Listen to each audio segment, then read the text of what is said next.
نوازے۔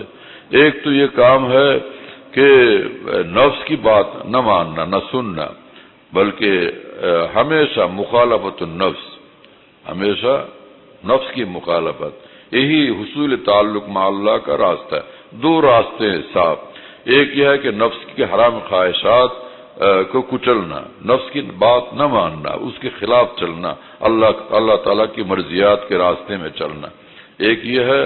اور دوسری بات یہ ہے کہ وہ حضرات کہ جن کی حیات، جن کے شب و روز، جن کے اعمال و کردار سے یہ ظن غالب ہو اور کہ بھئی یہ تو اللہ والے ہیں، اللہ کے دیوانے ہیں، اور علماء حق جن کی تصدیق کرے، تائید کرے کہ ہاں بھئی یہ اللہ والے ہیں، کسی ایسے دیوانہ حق کے ساتھ تعلق قائم کرنا، ان کو خوش کرنا اور ان کو خوش کرتے رہنا، ان کو خوش کرنے کی فکر رکھنا، ان کے ساتھ رابطہ زندہ رکھنا، تازہ رکھنا، قائم رکھنا، بس یہ دو ہی کام ہے۔ یہ دو کام جو کر لیں گے منزل مقصود تک انشاءاللہ وہ ضرور ہی پہنچ جائیں گے۔ دونوں کام ہے۔ مولانا شاہ محمد احمد صاحب الہ آبادی رحمہ اللہ فرمایا کرتے تھے، تنہا نہ چل سکو گے محبت کی راہ میں چل رہا ہوں آپ میرے ساتھ آئیے، ہے نا، تنہا نہ چل سکو گے محبت کی راہ میں چل رہا ہوں آپ میرے ساتھ آئیے۔ کسی اللہ والے کے ساتھ تعلق یہ ضروری ہے۔ حضرت حکیم علمت نور اللہ تعالی مرقدہ فرمایا کرتے تھے، صرف مجاہدہ سے کام ہو جانا چاہیے تھا، لیکن تجربہ اور مشاہدہ یہی ہے کہ عادت اللہ یوں ہی جاری ہے کہ کسی اللہ والے کے ساتھ تعلق و محبت کے بغیر یہ راستہ طے نہیں ہوتا۔ لہذا فرماتے تھے مختصر لفظوں میں کہ اللہ کے راستے میں مجاہدہ بھی ضروری ہے اور اہل اللہ کے ساتھ تعلق بھی ضروری ہے، دونوں باتیں ضروری ہے۔ سبحان اللہ تعالیٰ بحمدہ۔ میرے تو حضرت حکیم المت نور اللہ تعالی مرقدہ فرمایا کرتے تھے کہ طریق کا خلاصہ جو ہے یہ ہے، طریق کا خلاصہ تمام مشائخ امت نے جو کچھ سکھایا اس کا خلاصہ اور اس کی نچوڑ یہ ہے کہ جس گناہ کا دل میں تقاضا پیدا ہو، تقاضے کا مقابلہ کر کے اس گناہ سے بچے۔ ایک تو یہ کام ہے، دوسرا کام کیا ہے، اور جس طاعت میں سستی محسوس ہو، سستی کا مقابلہ کر کے اس طاعت کو کرے۔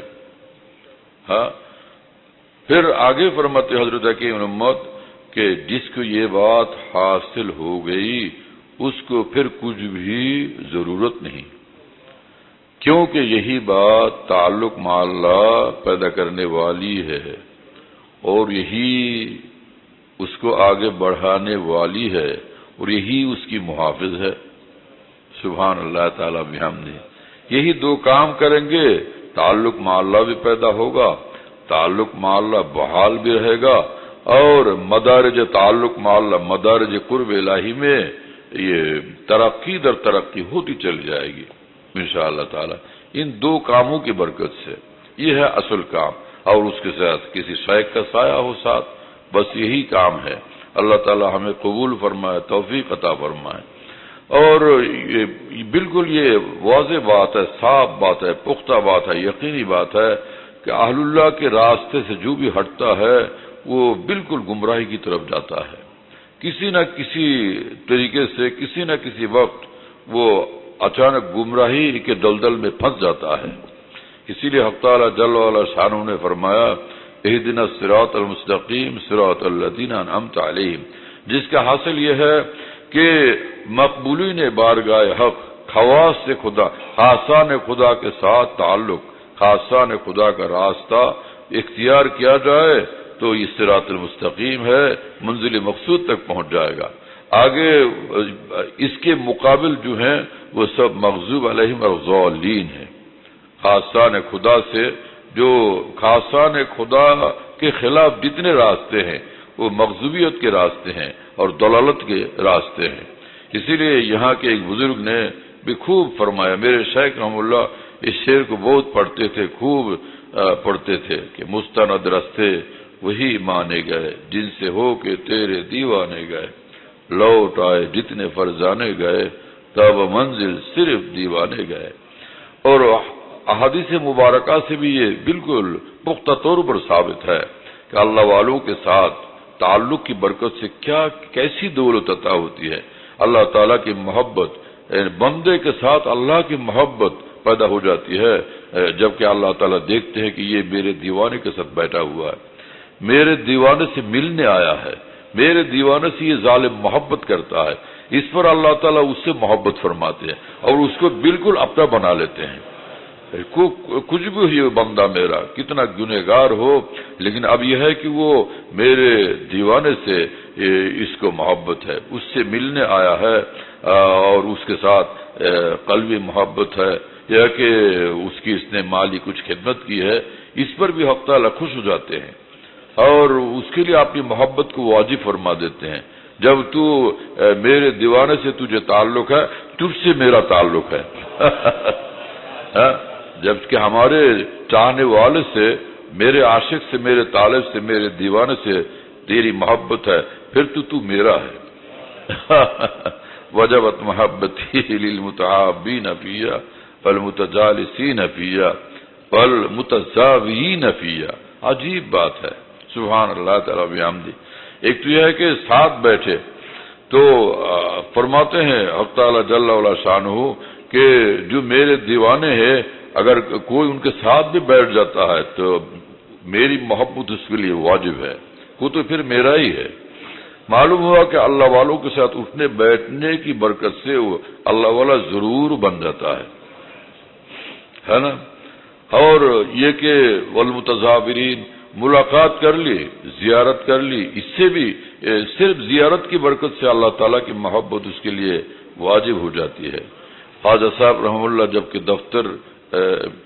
روزانہ دفتر جاتے تھے تو جاتے ہوئے حضرت حکیم الامت سے اجازت لے لی تھی، ایک نظر دیکھ کے پھر جائیں گے۔ حضرت حکیم الامت تصنیفات کے کام میں مصروف ہوتے تھے۔ خواجہ صاحب رحمہ اللہ نے اجازت لے لی کہ حضرت میں جاتے ہوئے کھڑکی سے آپ کو دیکھ لوں گا۔ فرمایا کہ اچھا ٹھیک ہے۔ تو پھر وہ خواجہ صاحب رحمہ اللہ کھڑے کھڑے دیکھتے تھے۔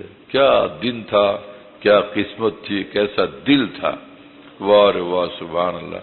ایسے نہیں کہ معمولی آدمی ہے، بہت بڑے آدمی ہیں۔ وہ انگریزوں کا زمانہ ہے نا، یہ بر صغیر میں انگریزوں کی جب حکومت تھی، اس زمانے میں کسی مسلمان کو ایک چھوٹی سی نوکری بھی ملنی انتہائی مشکل بات تھی۔ اس زمانے میں خواجہ صاحب رحمہ اللہ ڈپٹی کلکٹر تھے بھائی، تو وہی خواجہ صاحب اللہ کی محبت میں ایسے پگھل گئے، ایسے مچ گئے کہ ایک نظر حکیم الامت کو دیکھنے کے لیے وہ کھڑکی کے پاس کھڑے رہتے تھے، دیکھتے تھے ہے نا، اور دفتر جاتے تھے۔ پھر کیا کہاں سے کہاں پہنچ گئے خواجہ صاحب۔ فرمایا کہ نقش بتا مٹایا، دکھایا جمال حق، آنکھوں کو آنکھیں، دل کو میرے دل بنا دیا۔ مجذوب در سے جاتا ہے دامن بھرے ہوئے، کیا دولت میری، مجذوب در سے جاتا ہے دامن بھرے ہوئے، دامن بھرے ہوئے، صد شکر حق نے آپ کا سائل بنا دیا۔ واہ واہ، سبحان اللہ، کیا دولت ملی میرے دوستو۔ جس کی جتنی قربانی اتنی خدا کی مہربانی، جو جتنی قربانی کرتا ہے اتنی بڑی مہربانی اس پر نازل ہوتی ہے، اتنی ہی اونچی اس کی قسمت ہوتی ہے۔